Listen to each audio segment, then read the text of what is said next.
Hello and welcome to the Intentional Brief, your weekly video update on the one big thing in cybersecurity for middle market companies, their investors, and management teams. I'm your host, Shay Colson, managing partner at Intentional Cybersecurity, and you can find us online at intentionalcyber.com.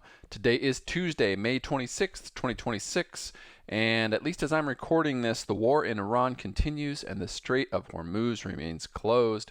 As regular watchers of this show will no doubt be aware, we've been talking about the implications of the new security-specific AI models, Mythos from Anthropic, GPT-5.5-Cyber from OpenAI, and the amount of fear and trepidation that they're causing amongst both security practitioners and business leaders. There were several articles last week about this continued worry, and I think it's worth covering here. It led by a piece in the Financial Times on how Anthropic themselves plan to brief global financial watchdogs on the cyber flaws exposed by Mythos. That's all well and good, but I think remains at a very high level. What we're now starting to see is more details from companies that are engaged in the early access Project Glasswing program to shine a little bit more light on what these models actually mean, how they work, what they can do well, where they struggle, and it gives us a few ways as practitioners that we might need to adapt our thinking, and that's what we're going to talk about today. The first bit of insight comes from Palo Alto Networks, who reports that using these tools return 10 to 15 times the number of exploitable vulnerabilities that they usually see in a given month. That's quite a number. In particular, they note that the models, quote, were able to identify ways to chain multiple flaws together in a working exploit path. In several cases, Palo Alto Networks said the individual flaws themselves might not have warranted disclosure on their own, but became high-severity vulnerabilities when combined together. They also flagged approximately a 30% false positive rate and disclosed that they spent significant time building what they call an AI scanning harness to leverage these models. That's the same thing we heard from the folks over at Cloudflare, another Project Glasswing participant, who gave us significantly more detail, however, on their harness, including 8 steps that they use to really get the most out of these models. Now, if you haven't been deep in this world for a while, a harness is essentially a structure that manages the overall execution of the function rather than just throwing the model at a code repository and saying, hey, find the vulnerabilities. In their work, Cloudflare has some real insights about how to get the most out of these models, including, I think, some clever framing for both the model itself and the mental models that researchers are using to navigate this uncharted territory. The Cloudflare team suggests distinguishing between is this code buggy and can an attacker actually reach this bug from outside the system as 2 separate questions, and conclude that just, quote, being faster is not going to be enough, end quote.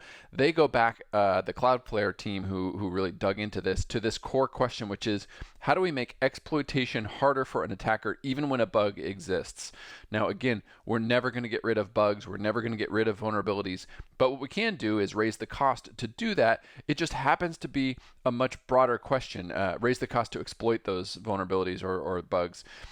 It's a broader question that goes far beyond code, including both architecture and infrastructure and logic, as well as on the back end monitoring and alerting. But this abstraction shift is going to be very important in how we think about this, because any one cyber-specific model will soon be usurped and replaced. In fact, Microsoft announced last week that their new multimodal MDASH agent, built by Microsoft's autonomous code security team, is now outperforming both Mythos and GPT-5.5-Cyber on vulnerability identification. They also are using a harness model to drive improvements, again indicating the need that our thinking about defensive approaches and tool use is going to need to continue to co-evolve alongside both the tools and the threat environment we find ourselves in. Speaking of threats, there was an interesting piece in the New York Times, which we've linked to below, about the risk of those AI note takers that you see in every video meeting that you're on anymore. They called it a, quote, ticking time bomb of legal risk, unquote. And while that might be a little overblown, I also think we're going to continue to encounter this notion of unintended consequences at an unprecedented rate.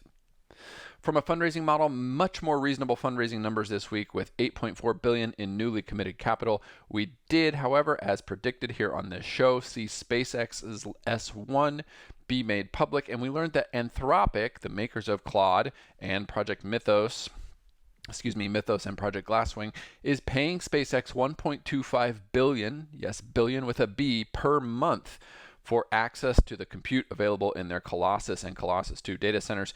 This deal is planned on paper through May of 2029, so multi-year deal, all of which is intended to kind of remind us that AI doesn't happen in a vacuum, and as much as there's hyperbole, there are also real dollars changing hands and real pieces of infrastructure being created to support it. What all of this means in the end, bubble or not, I think is still an open question, and fairly open at that. A reminder, you can find links to all the articles we've covered in the comment section below. You can find back issues and written transcripts of these videos at intentionalcyber.com, and we will see you next week for another edition of the Intentional Brief.